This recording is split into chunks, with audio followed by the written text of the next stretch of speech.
управата со задолжителните пензиски фондови?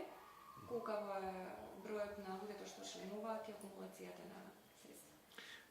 Значи, со 31. октомври 2013 година вкупниот број на луѓе кои што членуваат во вториот столб е околу 345.000 члена, додека од друга страна акумулирана сума е некаде околу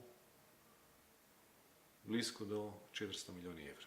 Што навистина можам да кажам дека се значителни средства кои што се веќе акумулирани и за кои што можеме да кажеме дека во претходен период се остварени солидни резултати, приноси кои што кореспондираат со приноси кои што се соодветствуваат со приноси на пензиските фондови како во окружување, така и пошироко.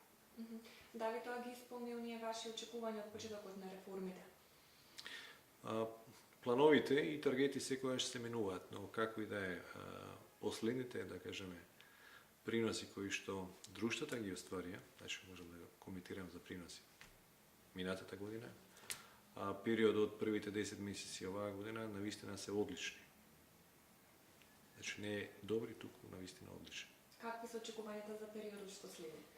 Тие не овисат секогаш само од нас, бидејќи средствата, односно инструменти во кои што друштвата ги инвестираат средствата на фондовите, не се само со фиксен принос. Тука подразбирам средства кои што се инвестираат во обрзници и во депозити, туку и во акциски портфолија, така да инвестирањето и во тој ризичниот дел ќе кореспондира со случувањата кои што ќе бидат, да кажеме, вржани за случувањата и на дворишни и на домашни финансиски пазари, мислам на берзите. Но верувам дека друштвата веќе акумулира сосема доволно искуство за да може да управуваат со тој сегмент и да остваруваат сосема солидни резултати за своите членови. Летоска спроведовте една кампања за едукација на граѓаните. Колку се едуцирани македонските граѓани во однос на придобивките што можат да ги добијат? За жал, се уште можам да кажам, општ заклучок и тука нема што да се додаде, дека созданијата за пензиско осигурување, поготово кога се работи за заложително, па и за доброволно пензиско осигурување, се уште се на ниско ниво. Тоа го покажа како едно истражување на Институт за политички истражувања. Тоа го покажуваат и нашите константни комуникации со нашите клиенти, но од друга страна што се прави? Еве да кажеме, ние во текот на месецот јули имавме отворени денови на ЛБН пензиски фонд, во кој што сакавме преку континуирана активност во текот на една недела низ Скопје и низ градовите во Македонија, да го доближиме што е тоа пензиска реформа, кои се тоа придобивки од вториот столб и на тој начин, на некој начин да им отвориме или да ги одговориме прашања за кои што до сега нема никаков одговор. Исто така, во претходните месец дена, во соработка со Министерство за труд и социјална политика, со Министерство за образование, исто така и со МАПАС, као нашиот супервизор, имаме една континуирана активност која што значи едукација и приближување на ефектите од реформа во средните, во оние крајните години од средните училишта, како и во оние завршни години од факултети. Мислам дека резултати од тоа ќе бидат повеќе од позитивни. Кои се придобивките што може да ги добијат граѓаните? У која смисла мислите кои се придобивки? Што добиваат со доброволните и со задолжителните фондови? Добиваат сигурноста на некој начин, затоа што у крајна линија и реформа која што е значи, од 2002 почната со имплементација, а крајните ефекти односно почеток на пензиска реформа почнува ефективно да се спроведува од 1.1.2006 година, значи дека луѓето у крајна линија ќе имаат сигурноста, ќе може да знаат со колку парични средства располагаат, ќе може да управуваат со своите средства, односно ќе можат на конкретен начин да ги користат тие средства. У крајна линија свесноста за ризици кои што се случуваат, свесноста за све помал број на луѓе кои што реално работат, затоа што демографски демографски случувања, не само кај нас, туку и во регионот и пошироко, наметнуваат потреба од дополнително размислување за тоа што ќе ни се случува.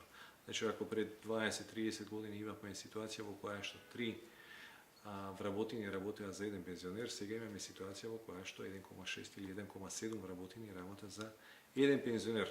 Но тоа ќе значи исто така дека за 20-30 или повеќе години се помалце активни вработени ќе работат за еден пензионер. Тоа значи дека и ние или секој од вработените има обврска да размисли и за тоа што тој сака, да кажем, у крајна линија која ќе наполни 62 или 64 години. Едноставно, значи, обврска не треба да ја бараме само во делот на држава и држава ќе се грижи за тој сегмент, туку едноставно обврската треба да ја размислат сите вработени, сите работодавци, но и веројатно и државата тука треба да има свој допринос, ама тој не треба да е исклучиво на државата. Каква е состојбата со доброволните фондови? Со оглед на финансиски, да кажеме, случувања, значи ние не сме исклучок од финансиска криза која што трае у континуитет. Регионот е таков каков е и несомнено е дека резултати може да бидат подобри, но не се лоши. Можам да кажам дека пораст на бројот на членови и пораст на средства кои што друштвата ги управуваат е значителен. Мислам дека за првите 10 месеци пораст е на 30, можеби и 40% во смисла на средства со кои што се управуваат. Така да тоа е повеќе од солиден резултат. Рековте дека не сакате да коментирате за првиот столб, но еден мало ваше видување. Каква е состојбата? Па самиот факт што пензиите кои што се исплаќаат се навистина редовни и за разлика од обкружување, мислам дека таква сигурност или таков континуитет нема во околните држави. Мислам дека Државниот фонд за пензијско и инвалидско осигурување навистина ги сервисира граѓаните така како што треба, со тоа што сосема јасно разликата која што тековните приливи не можат да ги покријат, јасно се подмеруваат од буџет. У крајна линија и реформа која што беше направена 2005, односно 2006 имплементирана, предвидуваше ефекти во кои што ќе постои период во кој што ќе постои дефицит во пензискиот систем, но од тамо не мислам дека од 2030 веќе обврските кои што Државниот пензијски фонд не можеше да ги сервисира, ќе се намалуваат и у крајна линија тоа е оној бенефит кој што